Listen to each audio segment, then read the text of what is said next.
पुत्र, अब पूर्ण लगन से तुम्हें पंचाग्नि तप करना होगा। जाओ, शीघ्र स्नान करके आओ और भोग लगाकर पूजा करो और तप प्रारंभ करो। अच्छा माँ, किंतु मुझे बहुत थकान हो रही है माँ। जिन्हें थकान विचलित कर दे उन्हें भगवान प्राप्त नहीं होते पुत्र। कर्म ही जीवन का मर्म है। अथक परिश्रम से तुम अपने लक्ष्य तक पहुंच सकोगे। स्मरण रहे, यदि भोजन या निद्रा का विचार भी तुम्हारे मन में आया तो तुम्हें पुनः स्नान करके भोग लगाना होगा, पूजा करनी होगी और फिर अपना तप प्रारंभ करना होगा। उचित है माँ, मैं अभी स्नान करके आया।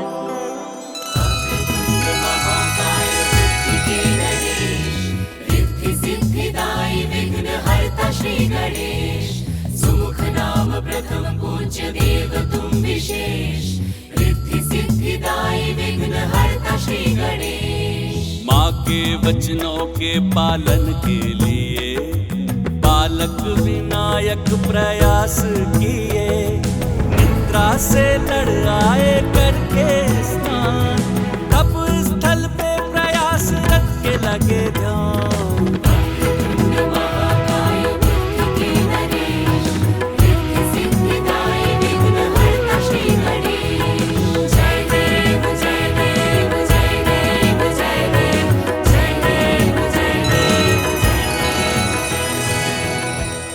उमा, क्या देख रही हो?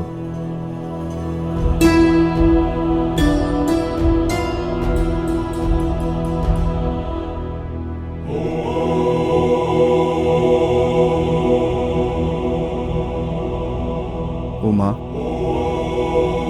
गजानन को बहुत कठिन साधना में डाल दिया तुमने। गौरी, ये तप तो तुमने मुझे पाने के लिए किया था। हाँ स्वामी, जब मेरे वर्षों की तपस्या के बाद भी आप अपने ध्यान से नहीं उठे, तब देवताओं ने आपके हृदय में मेरे प्रति प्रेम जगाने के लिए कामदेव को भेजा और उन्होंने आप पर बाण चला दिया, किंतु आपने अपने तीसरे नेत्र की अग्नि से उन्हें भस्म कर दिया।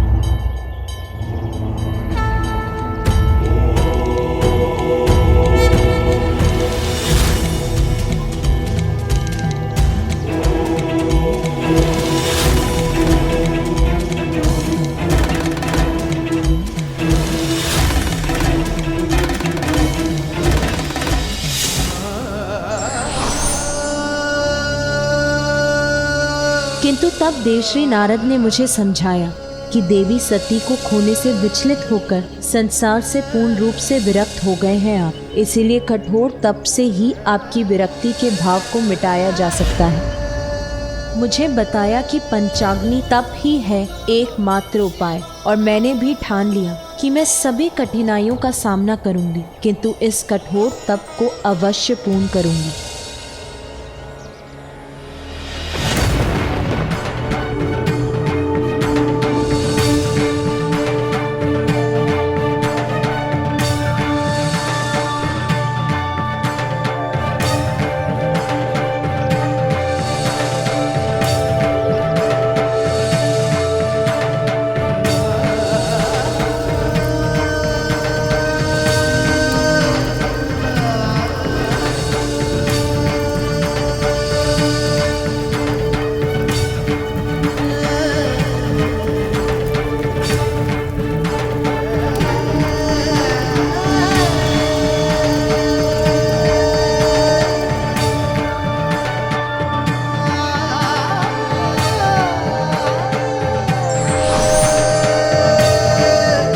पार्वती,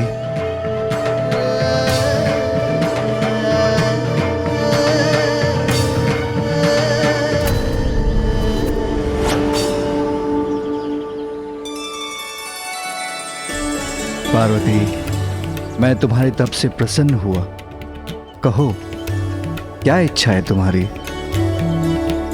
मेरी इच्छा तो आपको पाने की है मेरे प्रभु, मेरे स्वामी। पार्वती, तुम्हारी इच्छा अवश्य पूर्ण होगी।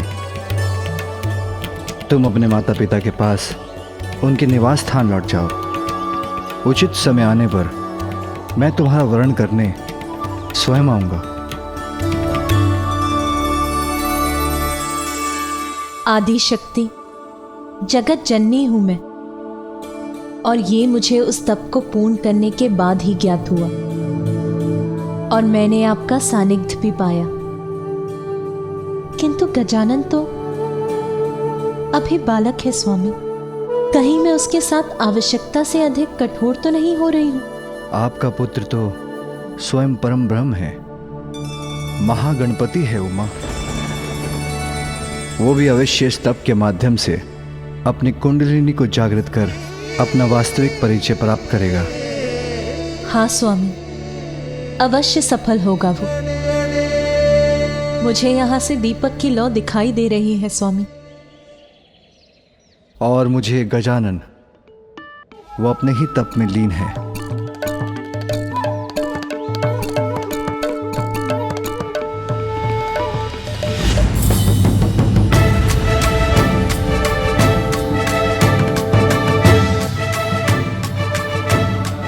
महादेव ने मुस्कुराकर ऐसा क्यों कहा कि गजानन तो अपने ही तप में लीन है?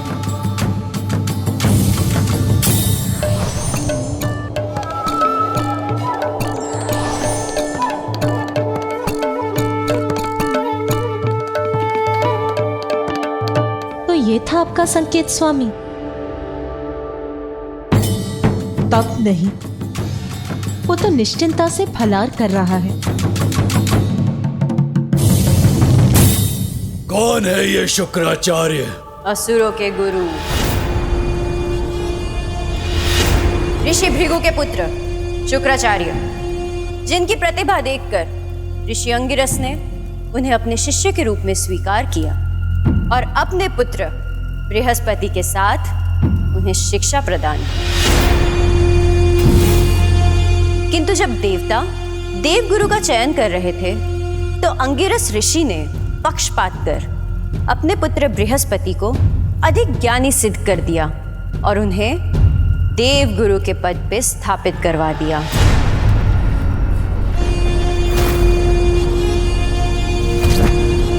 किंतु शुक्राचार्य बिना योग्यता के ही असुरों के कुलगुरु नहीं बने। अपने गुरु के पक्षपात से आहत होकर उन्होंने महादेव की घोर तपस्या की।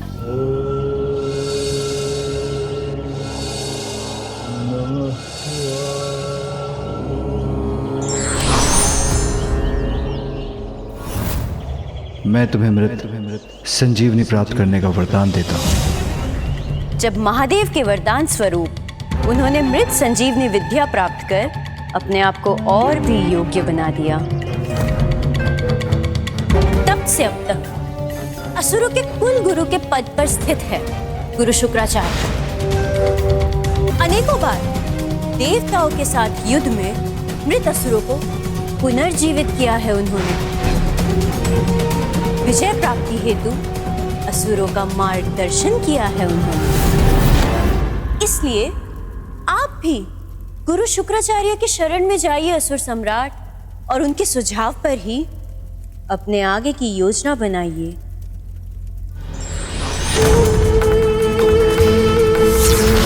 जाऊंगा, अवश्य जाऊंगा मैं गुरु शुक्राचार्य के पास।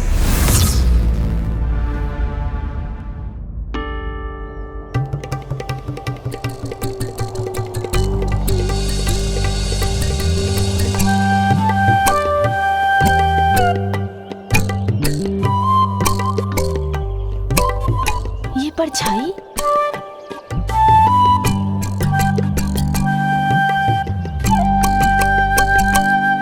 सुन जी, माँ है ना?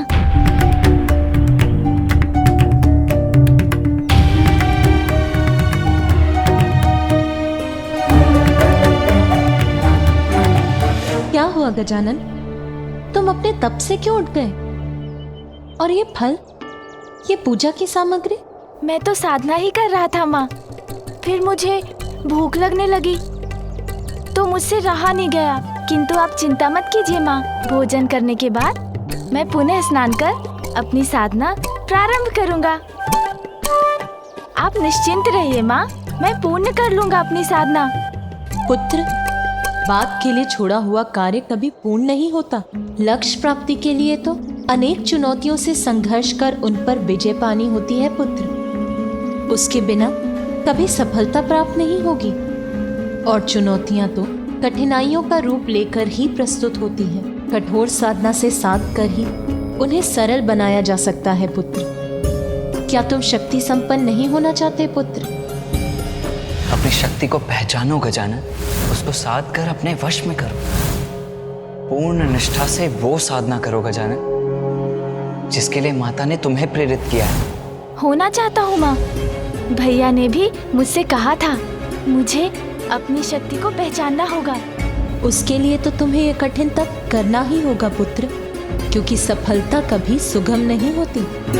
उचित है माँ, अब कुछ भी हो जाए मैं अपने तप से नहीं डिगूंगा।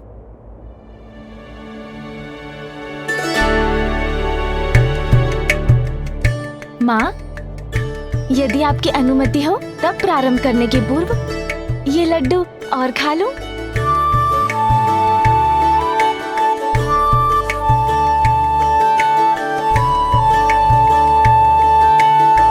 पुत्र, तुम्हारे समक्ष दो मार्ग हैं।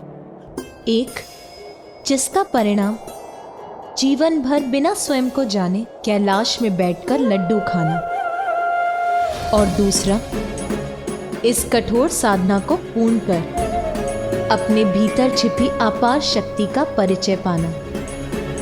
पुत्र, तुम किस मार्ग पर चलोगे उसका चुनाव तो तुम ही करोगे पुत्र। किंतु इतना स्मरण रखना पुत्र, जो स्वयं को पहचानने में असमर्थ हो जाते हैं वो जगत में अपनी कोई पहचान नहीं बना पाते। तुम्हारा आग्रज कार्तिकेय देव सेनापति है, भली भांति परिचित हैं देवता उनके सामर्थ्य से। इसीलिए स्वयं देवराज इंद्र उनसे सहायता लेने की गुहार लगाने यहाँ आए थे। वही देवराज इंद्र जिन्होंने देवता के पद पर तुम्हें स्थापित करने के मेरे प्रस्ताव को अस्वीकार किया था। तुम्हें स्मरण है ना पुत्र? इस संसार में अनेकों बालक हैं कि हम उन्हें सुरक्षित करने मात्र उन्हें देवत्व प्रदान करते। मैं जानती हूँ पुत्र, तुम्हारे भीतर असंख्य दिव्य शक्तियां जागृत होने की प्रतीक्षा कर रही हैं। इसीलिए मैंने देवराज इंद्र को चुनौती देकर तुम्हें देवपद ही नहीं देवताओं में भी प्रथम पूज्य बनाने का प्रण लिया है। महादेव की अर्धांगिनी सभी के समक्ष ये प्रण लेती हूँ कि मैं अपने पुत्र को इतना योग्य बनाऊंगी कि वो अपने कर्म से देवता ही नहीं बनेगा, अपितु आप सभी देवता उसकी पूजा करेंगे। मुझे तुम पर विश्वास है पुत्र, किंतु यदि तुम भी चाहते हो कि मेरा प्रण सत्य हो, यदि तुम चाहते हो कि सर्वसमर्थ बन निर्भय होकर संसार में सत सम्मान जी सको और अन्य जीवों के साथ स्वयं देवराज इंद्र और अन्य देवता भी तुम्हारा सम्मान करें, तो तुम्हें साधना कर अपनी शक्ति को पहचानना ही होगा पुत्र। मेरे पुत्र हो गजानन, तो मेरा मान रखो।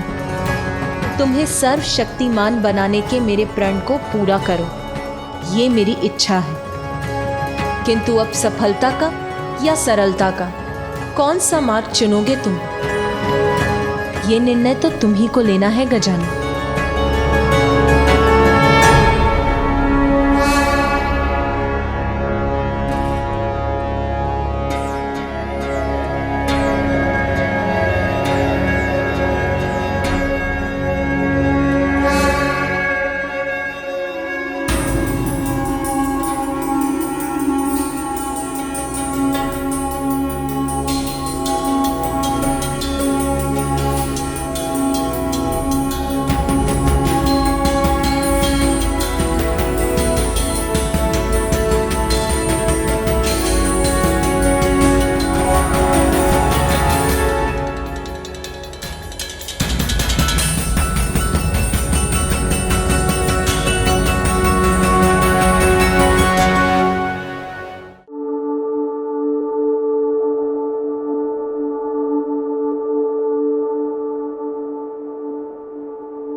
पुत्र गजानन, पुत्र गजानन,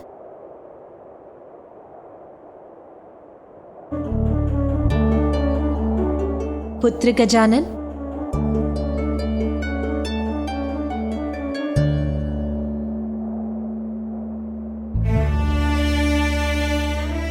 पुत्र गजानन, सूर्यास्त हो गया, संध्या हो चली है पुत्र। संध्या भी हो गई माँ, मुझे तो पता ही नहीं चला। आज की साधना पूर्ण हुई गजानन। अब भवन चलो और भोजन कर विश्राम कर लो पुत्र। बड़ी विचित्र बात है, आज मेरे जीवन में प्रथम बार मुझे भूख का आभास तक नहीं हुआ। आश्चर्य है।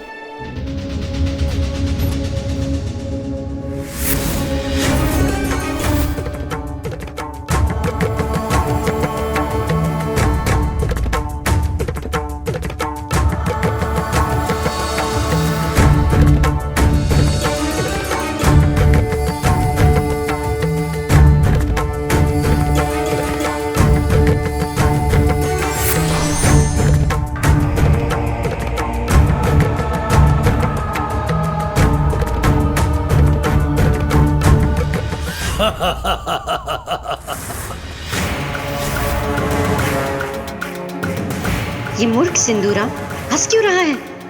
कहीं इसकी बुद्धि तो नहीं फिर गई है? बुढ़िया सिंगिका, किसके पास ले आई हो मुझे? ये है वो महान गुरु, ये सहायता करेंगे मेरी।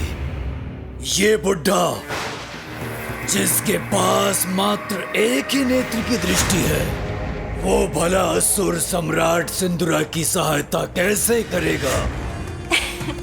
असुर सम्राट दृष्टि पर नहीं, बुद्धि पर ध्यान दीजिए और इनके ध्यान से उठने के पूर्व ही इनकी मन और बुद्धि को अपने वश में कर लीजिए।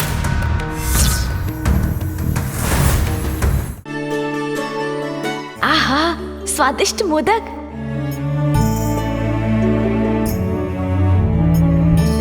नहीं माँ। क्या हुआ पुत्र, तुमने मुझे और मोदक रखने से क्यों रोक दिया? क्योंकि अब मैं कम भोजन करूंगा। अधिक खाने से निद्रा और आलसपन का प्रभाव बढ़ता है।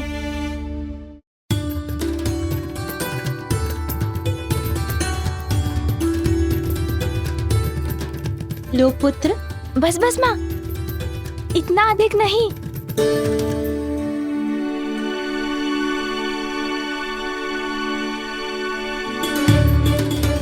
और थोड़ा लो पुत्र। बस, और नहीं माँ।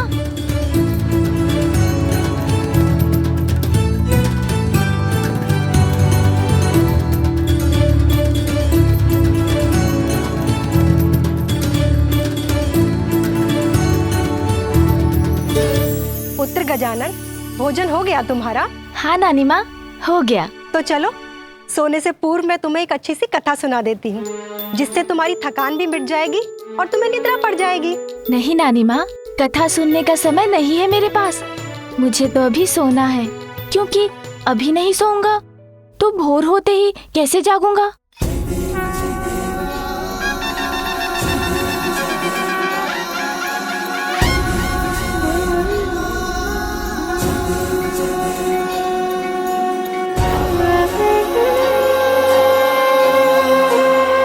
ये तो परिश्रम के बाद की मीठी निद्रा है पुत्र। अब तुम विश्राम कर लो, क्योंकि तुम्हारा तप तो और कठिन होने जा रहा है। महान आचार्य है ये, किंतु हठी है।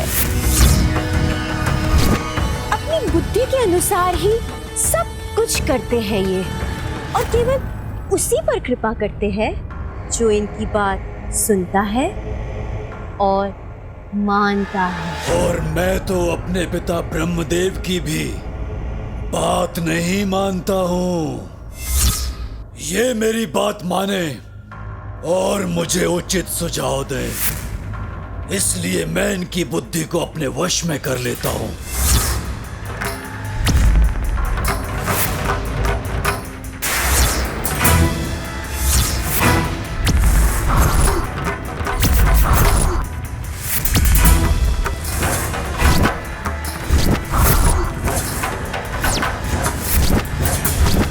मैं असुर सम्राट सिंदूरा तुम्हें आदेश देता हूँ, तुम मेरी सेवा करोगे, मेरी सेवा करोगे तुम। जो भी हो तुम, जो ये धृष्टता करने का दुस्साहस कर रहे हो, जान लो मैं असुरों का गुरु हूँ और मैं किसी की सेवा नहीं करता। क्या हुआ? उनका मन आपके वश में हुआ कि नहीं? इस बुढ़िया ने कुछ नहीं सुना, अर्थात मेरे मन में प्रवेश कर मुझसे बात की इन्होंने।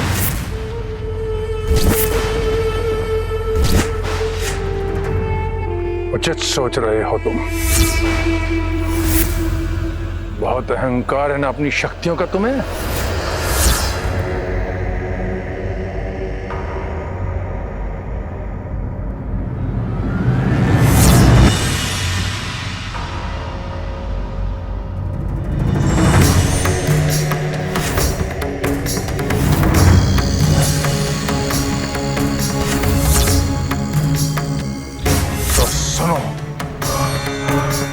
मैं तुम्हें श्राप देता हूं।